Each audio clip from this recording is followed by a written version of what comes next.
Sveiki. Šiandienos video bus apie įrankius. Įrankių tema. Tokia labai įdomi tema, man bent jau. YouTube turbūt įžiūrėjęs kiekvieną video, kaip meistrai, staliai, elektrikai, dažytojai rodo savo būtent mikroautobusus, kaip jie dėlioja savo įrankius, kaip jie organizuoja visus savo įrankius, kad pagreitinti darbą. Tai va, bet tai vienas toks dalykas, kuris man užkliuvo, iš tikrųjų esu turėjęs jau ne vieną autobusą ir man patogiausiai yra tiesiog naudotis tokiu trumpesniu mikroautobusu. Todėl, kad su juo tiesiog lengviau visur įvažiuoti, kažkur tai statybas, kažkur tai mieste sukiotis. O vat YouTube kiek yra, kiek vat meistrai dalinasi savo visom patirtim, tai kažkaip tai pas juos labai yra dideli tokie tie autobusai arba priekabos labai didelės, ypač Amerikoje. Tai iš to labai lengva iš tikrųjų išgauti kažką tai tokio efektyvaus ir naudingo. O pas mane autobusas, kaip matote, va, yra trumpas, žemas, bazė paprasta. Tai va, pasižiūrėkit dabar ir mano versiją. Parodysiu, kaip aš dėstau savo įrankius, kaip ką organizuoju. Tai va taip atrodo mano autobusas, pilnai paruoštas darbo dienai, pilnai sukomplektuotas. Taip, tai dabar koks yra pas mane išdėstymas. Kada aš važinėjau dar su transporteriu, tai pas mane buvo tokia problema, kad visus įrankius sukišti, tai man reikėdavo viso mikroautobuso turio. Tai reiškia, kad jeigu, tarkim, man reikia kažkokio tai įrankio, tai būtinai gausis taip, kad aš turiu iškrauti kažkokius tai kitus įrankius, kad pasiekti savo kažkokį tai įrankį. O įsigijęs šitą mikroautobusą, tai iškėliau savo tokią užduotį, kad susidėlioti viską taip, kad aš galėčiau prieiti prie kiekvieno įrankio, nejudinant nei vieno kito.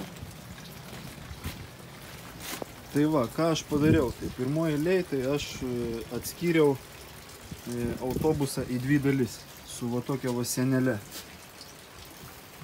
Tai išlošiau papildomai dar išlošiau kažkokio tai paviršiaus dar papildomai, žodžiu, kur galiu susidėti visokius smulkius ir stambius daiktus. Tai dabar pradėsiu po biškį pasakot, kur ką aš dėlioju, kodėl. Pirma nuo šono čionais, o paskui pereisim į galą. Tai va, ką, pas mane iš karto rankai pasiekiama vieta. Tai turi būti be abejo kopėčios. Čionais yra kopėčios įdėtos apačioj. Labai paprastai išsitraukia. Va tokiu va būdu. Prie kopėčių dar yra tokie dalykai kaip va, laužtuvai kažkokie, tai tokie dalykai, kurie nėra naudojami taip dažnai. Tai faktiškai jie gali tenais gulėti už kopėčių. Man jie reikalingi retai. Kada reikia, tai realiai kopėčios visada, kiekvieną dieną yra kartu su manim, kažkur tai šalia, nes visada reikia kažkur tai pasilipti, kažkur tai kažką tai pasiekti. Tai va taip. Toliau antras čionais toksai kaip aukštas. Irgi ilgi daiktai, tai yra kojos šviestuvo.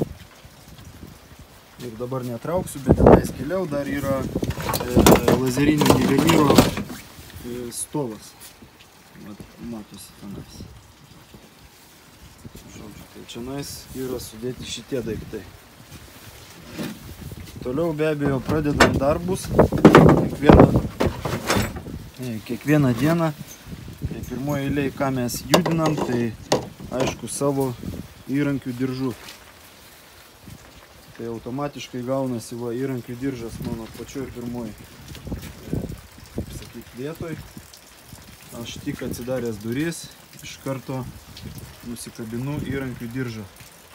įrankių diržas dabar šiuo metu kabo ant gulščiukų, nes kadangi buvo padaryta viskas, aišku, kur kas protingiau, yra naudoju tokius diržus, kur nusikabina, reiškia, nuo diržo kiekvienas kapšas gali nusikabinti atskirai.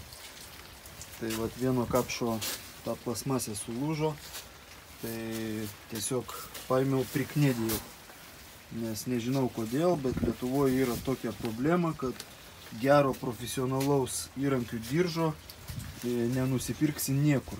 Aš kiek ieškojau internete, kiek žiūrinėjau po parduotuvės, tai vieninteliai parduotuviai yra BB Tools, oficialus, kaip sakyt, atstovas Lietuvoje esvės visų tvirtinimo elementų, tai jie veža diržą Milwaukee. Tai daugmaž panašus į kažkokį tai profesionalų diržą. Daugiau kodėl nėra diržų tokių profesionalių, pakankamai didelių ir su pakankamai daug skyrių, šito aš nesuprantu iš tikrųjų, kodėl. Sakyčiau, nėra paklausos, bet paklausos nebus tol, kol nebus pasiūlos. Tai aš asmeniškai labiau esu pratęs prie diržo. Diržas yra su šleikom, šleikas galima nusisekti atskirai, aišku. Bet čia, žodžiu, tema turbūt kitam video. O kolega naudoja tokią irgi dailidės liemenę su daug visokių skyrių. Kaip jinai atrodo. Žodžiu, ką, tai pirmoje eilėje, aišku, pas mumis iš mašinos išvažiuoja liemenė prieš pradedant darbus ir diržas. Jau pagrindinius daiktus aš, aišku, pasiekiau be jokių kažkokių tai iškraudinėjimų ar dar kažko tai. Ką, toliau visi akumuliatoriniai įrankiai yra sudėti irgi kuo arčiau durų, paprastai ant plieninės juostos paėmiau, padariau tokį kaip laikiklį, savotišką tokį Ir, aišku, kiekvienas įrankis turi tokius kaip kabliukus. Žodžiu, ir tiesiog aš juos transportuoju, sukabinės. Tai čia yra patys pagrindiniai įrankiai, kurie naudojami kiekvieną dieną. Tai yra suktukai. Tai, aišku, neskaitant šito gipso kartono suktuko. Šitas yra naudojamas pas mumis rečiau. Mes pastatom namą, tada, aišku, tai sukam gipso kartoną. Tai visi šitie suktukai turi būti kuo arčiau. Jie turi būti visada lengvai pasiekiami, kad nereiktų kažkur tai ieškoti. Tokią aš savo sistemą pasidaręs. Toliau pakrovėjas. Visų batareikų pakrovėjai pas mane yra irgi sumontuoti ant šitos sienelės, kur kopėčios. Tokia gaunasi, kad yra visur išvedžiota pas mane instaliacija čionais po tas lentynas. Aš pasijungiu rozetę tiesiai į autobuso kėbulą. Tuoj parodysiu. Rozetė. Tai į šitą, netgi neprisukta, IP67, tai labai tokia, tikrai sulaiko tą visą vandenį. Tiesiog užsisuka ir viskas. Žodžiu, per šitą rozetę į vidų man pasiduoda elektra. Tai aš turiu išsivedžiojęs elektrą, aišku, pirmoje eilėje pakrovėjams. Tada yra 220 rozetė čianais, tai aišku dabar yra pajungta į krautis visiems elementams. O čia tiesiog toksai kaip irgi ne rozetės, o paprasčiausias prailgintojas, taip 6 jo išėjimų. Paprasčiausias prailgintojas pritvirtintas prie tos sienelės. Toliau, kas liečia pakrovėjus, kas dar? Aišku, akiniai yra visada, kad būtų pasiekiami, kad nereiktų ieškoti, kad nenusimestų ar dar kažką. Toliau kas liečia pakrovėjus. Va. Dar irgi yra toksai va, stalčius pas mane padarytas.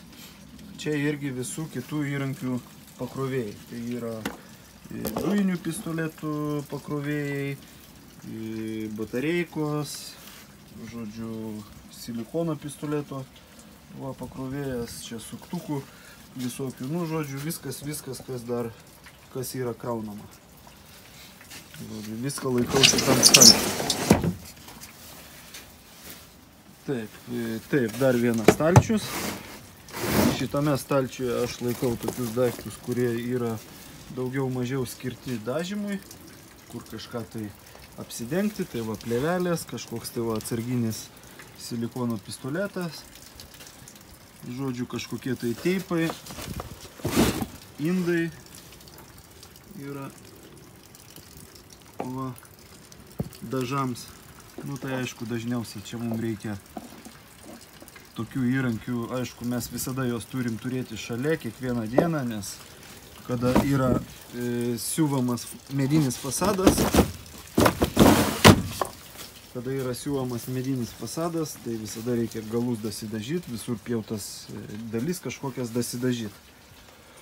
Jo, turbūt jau visi pastebėjot, kad čionais viskas pas mane stringa, kliūva, viskas kreiva, atrodo negražiai ir atrodo, kad kažkas tai, nu, ne taip, kaip turėtų būti, bet mano užduotis buvo pasidaryti viską kuo greičiau, sugaišti tame kuo mažiau laiko ir kad viskas gautųsi kuo efektyviau.